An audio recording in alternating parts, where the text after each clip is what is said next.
அனைவருக்கும் வணக்கம். பனைசோ சீரியல் இன்றைக்கி என்ன ப்ரோமோன்னு பார்ப்போம். ராஜி கோமதி 2 பேரும் கதிர்க்காக வெயிட் பண்ணிட்டு இருக்காங்க. கதிர் வராரு வீட்டுக்குள்ளே. ஏன்டா கொஞ்சம் சீக்கிரமாக வரக்கூடாதா அப்படிங்கிறாங்க. ஆனால் கதிர் எதுவுமே பேசாமல் வரட்டி போயிறாரு. ஏன்டி இன்னும் எத்தனை நாள் தான் இவன் இப்படி ஒரே வீட்டுக்குள்ளே வந்து என் கூட பேசாமலே இருப்பான் அப்படிங்கிறாங்க. விடுங்கத்தை அதெல்லாம் பேசிடுவார் அப்படிங்கிறாங்க. சரின்னு கையை காலை கழுவிட்டு சாப்பிட வந்து உட்காடுறாரு. ராஜி சீக்கிரமாக பரிமாறக்க கையெல்லாம் எடுக்கிறாங்க. கரெக்டாக டக்குன்னு அந்த நேரம் பார்த்து நம்ம முந்திரி கொட்டை தங்கமயில் வந்து சீக்கிரமாக உள்ளே குறுக்க வந்துடுறாங்க. அவங்க வந்து வட்டிலலாம் எடுத்து பரிமாறுறாங்க. என்னம்மா மயில் நீ இன்னும் தூங்கலையா அப்படிங்கிறாங்க. இல்லை தம்பிக்கு சோறு பரிமாறாமல் நான் எப்படி அதை தூங்க முடியும் அப்படின்னு சொல்லி அவங்க அப்படி சலுப்பி அப்படி மழுப்புறாங்க. அல்லம்மா ராஜி வந்து இருக்காளா, அவள் வந்து பரிமாறிடுவானே. இல்லைத்த ராஜி வந்து சின்ன பிள்ளை, காலேஜ் படிக்கிற பிள்ளை, அவளுக்கு எப்படி பரிமாற தெரியும், அதெல்லாம் வேண்டாம் இருக்கட்டும் நானே பரிமாறிக்கிறேன் அப்படிங்கிறாங்க. இல்லைம்மா நீ உன் புருஷனுக்கு சாப்பாடு போடுறீல அதுவே போதும், அவன் புருஷனுக்கு அவள் சாப்பாடு போடுவா அப்படிங்கிறாங்க. இருக்கட்டத்தை நானே பரிமாறுறேனே. அவங்களுக்கு கல்யாண நாள்லேருந்து இவாதாம பரிமாறுறா, அவளே பரிமாறுவா சரியா, அவள் பரிமாறட்டும், சும்மா எல்லாத்துக்கும் முந்திரி கொட்டை மாதிரி குறுக்க வந்துக்கிட்டு அப்படின்னு சொல்லி பயங்கரமாக கோவம் வந்துடுது கோமதிக்கு. அதை வந்து தங்கமயில் வந்துட்டு என்னத்தை இப்படி பேசுகிறீங்க அப்படிங்கிறாங்க. இல்லைம்மா நீ போய் தூங்குன்னு சொல்கிறேன், வேறு ஒன்றும் இல்லை அப்படின்னாங்க. இல்லைத்த சாப்பாடு பரிமாறிட்டு அப்படின்னு தங்கமயில் சொல்கிறாங்க. இல்லைம்மா நீ 4 மணிக்கு எழுந்திரிச்சி வீடெல்லாம் தூத்து விட்டு வாசல்லாம் தொளிச்சு எல்லா வேலையும் முடிச்சு எல்லாத்தையும் நீ ஆரம்பிக்கணும்ல, அதனால் அவள் பார்த்துக்கிடுவா, நீ போய் படுத்து தூங்கு போ அப்படிங்கிறாங்க. அப்பையும் தங்கமயில் போகாமல் நின்றுக்கிட்டே யோசிச்சுக்கிட்டே இருக்காங்க. போமா போ அப்படிங்கிறாங்க. அடுத்து தலையை சொஞ்சிட்டு அப்படியே போயிடுறாங்க. அடுத்து ராஜியை பார்த்துட்டு நீ பரிமாறு அப்படின்னு சொல்லி கோமதி சொன்னதுக்கப்புறம் சொல்கிறாங்க. சரி எதுக்கெடுத்தாலும் நீ சும்மா நானுன்னு எதுக்கெடுத்தாலும் ஓட்ட பிரித்து வந்து விழுந்த மாதிரி இருக்குது, அதுக்கு ஏன் நீங்கள் இப்படி டென்ஷன் ஆகுறீங்க அப்படின்னு கோமதியை பற்றி ராஜி கேட்கவும், பின்னடி வேணுமோ இவாதான் வீடை தூக்கி வச்சு நடத்த மாதிரி விளையாட்டுனா வீட்டில் எந்த வேலையும் நடக்காத மாதிரியே இருந்தால, ஏன் இதுக்கு முன்னாடி இந்த வீட்டில் யாரும் எந்த வேலையும் செய்யலையா, எல்லாத்தையும் நானுன்னா அப்புறம் நம்மளாம் எதுக்கு இருக்கோம் அப்படிங்கிறாங்க. சரிங்க விடுங்க, நீங்கள் அதுக்கு டென்ஷன் ஆகாதீங்க, விடுங்க அப்படின்னு சொல்லி ராஜி சொல்கிறாங்க. சரி நீ பரிமாறு, சாப்பிட்டு முடிச்சதுக்கப்புறம் சிங்கில் அப்படியே பாத்திரத்தெல்லாம் போட்டு வை, நாளைக்கு காலையில் எழுந்திரிச்சு கழுவிக்கலாம் சரியா அப்படிங்கிறாங்க. சரிங்க அப்படிங்கிறாங்க. ஆமாம் இது வேறு அவள் காதில் விழுந்திருப்பார், அப்புறம் எந்திரிச்சு வந்து ஜாமான் எல்லாத்தையும் கழுவிக்கிட்டு நான் தான் சொல்லி எல்லாத்தையும் வந்து கழுவி செஞ்சுட்ருப்பா அப்படிங்கிறாங்க. சரிங்க நீங்கள் போய் படுங்க அப்படிங்கிறாங்க. சரி நீ பரிமாறு அப்படின்ட்டு போயிடுறாங்க கோமதி. என்னவா அம்மாவுக்கு ஏன் இவ்வளோ டென்ஷனாக இருக்காங்க அப்படின்னு கதிர் கேட்குறாரு.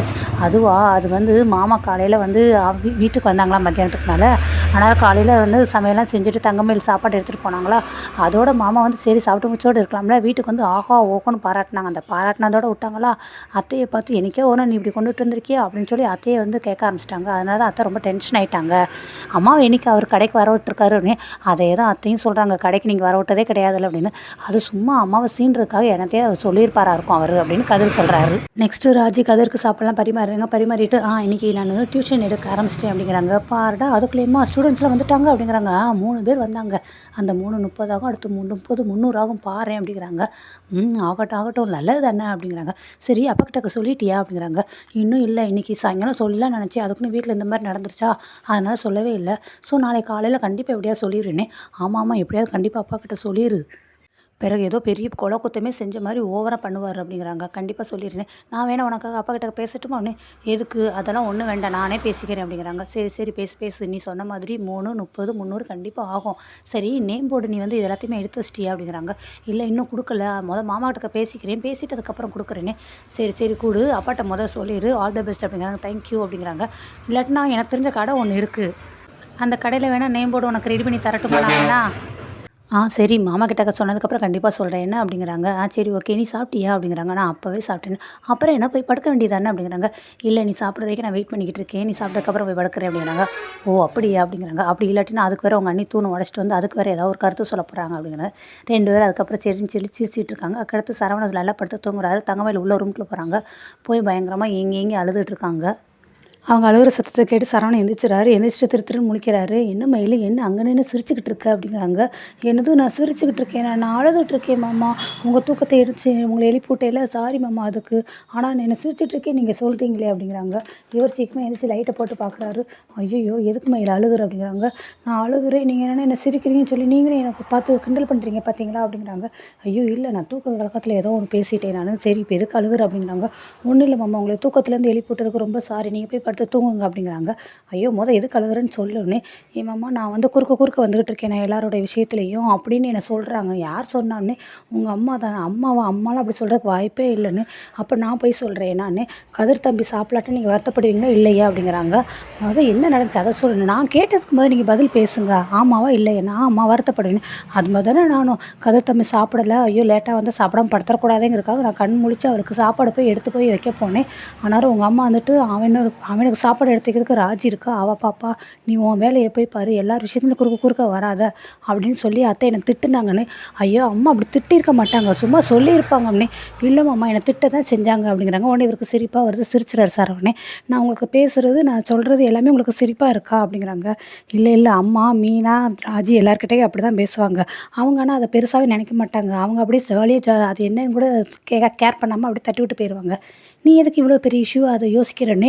ஆனால் நானும் அப்படி கிடையாது, யாராவது என்னை திட்டுனாங்க எதை பேசுனாங்க அப்படின்னா நான் ரொம்ப வருத்தப்படுவேன், நான் ரொம்ப அழுவேன் அப்படின்னு சொல்கிறாங்க. சரி இதெல்லாம் ஒரு விஷயமே கிடையாது, வா வந்து படு அப்படிங்கிறாங்க.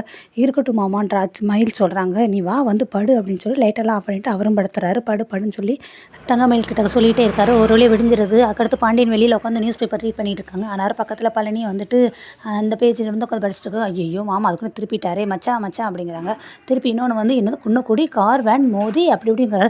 ஏடை ஒரு மனுஷன் படிக்கும்போது நொய்னு காதுக்குள்ளே வந்து நீ உட்காந்து படிச்சிருந்தா எப்படிறா, நான் படித்தக்கப்புறம் நீ பேர படிக்க வேண்டியதானே, அது எங்கே படிக்க, அதுக்கப்புறம் தான் கடை கூட்டிகிட்டு போய் கடையில் 24 மணி நேரம் வேலை வாங்குறீங்களேன்னு. ஆமாம் அப்படியே நீ வேலையை பார்த்து கிழிச்சிட்டாள் அப்படிங்கிறாங்க. அது சரி மச்சான் அது சரி அப்படிங்கிறாரு. கரெக்டாக கதிர் வர்றாங்க. மாமா இப்போயே போய் உட்காந்து எல்லோரும் பேப்பர் படிப்பாங்க, வயசான கிழவிங்க தான் அதெல்லாம் பேப்பர் படிப்பாங்க, இப்போல்லாம் நியூஸில் எல்லாமே அப்டேட் வந்துடுதில்ல மாமா, செல்லு எடுத்தால் போதும் எல்லாமே தெரிஞ்சிருமில்ல அப்படிங்கிறாங்க. ஏலே செல்லில் பார்த்தா எல்லாம் பார்த்த மாதிரி இருக்குமாடா அப்படின்னு அவங்க பேசிகிட்டு இருக்கும்போது தங்கமயில் டீயோட வந்துட்டு ஆமாம் செல்லில் பாரு எப்போ பார்த்தாலும் அவன் இவனை வெட்டினா இவன் அவனை வெட்டினா அது எப்போ பார்த்து நம்ம எப்போலாம் பார்க்குறோமோ அப்பப்போலாம் நம்மளுக்கு கண்ணும் கெட்டு போயிடும், மூளையும் செயல்படாமல் போயிடும். நியூஸ் பேப்பர் படிக்க நம்மளோட அறிவு வளரும் அப்படின்னு சொல்கிறாங்க. அதை சொல்லுப்பா இப்போயாவது நிறைய பேருக்கு அறிவு வருதான் பார்ப்போம் அப்படின்னு சொல்லி அவர் பாண்டியன் வந்து கதிரவதுங்கிறாரு. அதுக்கடுத்து காஃபி எல்லாருக்கும் கொடுத்துட்றாங்க. ஆமாம் ராஜி எங்கள் அக்காவை எங்கே காணோம் அப்படிங்கிறாங்க. ராஜியும் ஆமாம் அத்தையும் கோயிலுக்கு போயிருக்காங்க அப்படின்னு சொல்லி தங்கமயில் சொல்கிறாங்க. ஓஹோ அப்படிங்கிறாங்க. இருந்தாலும் தம்பி நீங்கள் அப்பா மூத்தவரில் நீங்கள் வயசில் பெரியவங்கள நீங்கள் இப்படி கிண்டல் பண்ணுறது ரொம்ப தப்பு அப்படின்னு சொல்லி தங்கமயில் கதிரை சொல்கிறாங்க. கதிர் ஒரு மாதிரி மூட் அப்செட் ஆகிடுது, மூஞ்சி அடித்த மாதிரி ஆகிடுது. ஏமா அவங்க அப்பாவும் அவன் கிண்டலாக பேசுகிறான், வேறு யாருமா அவனை இப்படி பேச முடியும் அப்படின்னு சொல்லி அவர் பழனி வந்து சப்போர்ட்டாக பேசுகிறாரு. ஏலே நீ வாயை மூடுறியாண்டா, அதுக்குன்னு அப்பாவை எப்படி பேசுங்க ஒரு மட்டு மரியாதை இல்லை அப்படின்னு சொல்லி பாண்டியன் கோவப்படுறாரு. ஆமாம் அப்பாவை தப்பாக பேசுனது தப்பு தான், நான் எனக்கு தெரிஞ்சே வேணுக்கணுமா அப்பாங்கிறேன், உடுமாமா இதெல்லாம் வழக்கம் போல் நடக்கிறதானே அப்படின்ட்டு கதிர் வந்து டீ எடுத்துகிட்டு வெளியில் போயிடுறாரு. அதுக்கடுத்து அவர் தம்பி அவர் பழனி இருக்கார். பழனி வந்துட்டு ஏன்டா உனக்கு அரிசியை எடுத்து போடுன்னு சொல்லி வீட்டுக்கு எவ்வளோ நாள் சொல்லிக்கிட்டே இருக்கே, எதாவது எடுத்து போட்டு இடாமல் குடோன்னு இருந்துன்னு. இல்லை மச்சான் இன்றைக்கி எடுத்து போடுறேன்னு. போய் குடோன்லேருந்து எடுத்துகிட்டு அரிசி எடுத்து வந்து வீட்டுக்கு வந்து போடுறா அப்படின்னு. இவங்களை வச்சு வேலை வாங்குறதுல ரொம்ப இவ்வளோ பெரிய கஷ்டம் தெரியுமாப்பா மயில் அப்படின்னு சொல்லி பேசுகிறாங்க. ஆமாம்மாம்மா நீங்கள் வீடையும் பார்த்துட்டு கடையும் பார்த்துட்டு ரொம்ப கஷ்டம் தானே மாமா அப்படிங்கிறாங்க. சப்பா இவங்களை சமாளிக்கிறவங்களே போதும் ஆயிரும்ப்பா அப்படின்னு சொல்லி அவர் சொல்லிவிட்டு அதுக்கடுத்து ஏப்பா மயில் இன்றைக்கி மூணாறுலேருந்து டீ எஸ்டேட்லேருந்து தேயிலை அதெல்லாம் வரும், இன்றைக்கி வந்து வந்த உடனே நம்ம வீட்டு திண்ணையில் இறக்கி வச்சுருப்பா, நான் அவருக்கு அடுத்து பிறகு கடையிலுக்கு வந்து மாற்றி விட்டுக்கிறேன் அப்படிங்கிறாங்க. எந்த திண்ணையில் மாமா அப்படிங்கிறாங்க. ஏப்பா வீட்டுக்கு வெளியில் ஒருத்தனை தானேப்பா இருக்குன்னு. ஓ அந்த திண்ணையில் தான் டியூஷன் நடக்குமே மாமான்னு. எனது டியூஷன் நடக்குமா அப்படிங்கிறாங்க. ஐயோ ஆமாம் மாமா ராஜி டியூஷன் எடுக்கிறா, நான் வேறு உங்கள்கிட்ட உளறிட்டேல அவங்க சொல்கிறதுக்கு முன்னாடியவும் அத்தை உங்ககிட்ட சொல்லலையா மாமா ராஜி டியூஷன் எடுக்க ஆரம்பிச்சிட்டா அப்படிங்கிறாங்க. என்னப்பா யாருமே என்கிட்ட எதுவுமே சொல்லலைன்னு. நான் கூட யோசிச்சுக்கிட்டே இருந்தேன் மாமா, உங்ககிட்ட சொல்லாமல் ஆரம்பிக்கிறாங்களே இது சரியாக வருமா அப்படிங்கிற மாதிரிலாம் யோசிச்சுட்டே இருந்தேன். அத்தையும் உங்கள்கிட்ட சொல்லலையா, ஆனால் ராஜி தான் மாமா ரொம்ப நாள் டியூஷன் சொல்லிக்கிட்டே இருந்தா, ஆனால் பட்டு நேற்றுலாம் ஸ்டூடெண்ட் வந்துட்டாங்களா அதனால் உடனே டக்குன்னு நேற்றே எடுக்க ஆரம்பிச்சிட்டாங்க அப்படிங்கிறாங்க. எதுக்கு இப்போ அந்த பிள்ளை இப்போ டியூஷன் எடுக்குது அப்படிங்கிறாங்க. என்னமோ தெரியல மாமா ராஜிக்கு ஏதோ காசு தேவைப்படுதான் அதனால தான் டியூஷன் எடுக்கிறா அப்படிங்கிறாங்க. காசு தேவைப்படுதான்னு.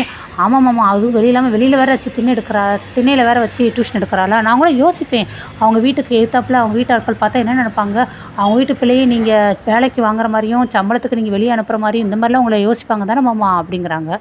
இதெல்லாம் கதிர் பேசுகிறத வச்சு வெளியில் கதிர் கேட்டுக்கிட்டே இருக்காரு. என்ன இவங்க இப்படி தேவையில்லாமல் பேசுகிறாங்களேன்ட்டு கதிர் அங்கே யோசிக்க ஆரம்பிச்சிட்டாரு.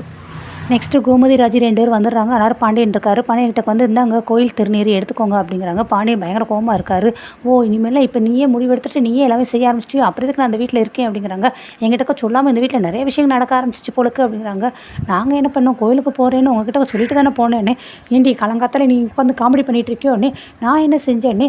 ஆமாம் இந்த வீட்டில் டியூஷன் எடுக்க ஆரம்பிச்சிட்டாங்களாமே, யார் கேட்டு எடுக்க ஆரம்பிச்சிங்க, நான் ஒருத்தர் இந்த வீட்டில் இருக்கேன்ல, நான் தலைவருங்கிற ஒரு பதவியில் இந்த வீட்டில் இருக்கேன்ல, அப்புறம் இதுக்கு நான் இங்கே இருந்துக்கிட்டு அப்படிங்கிறாங்க.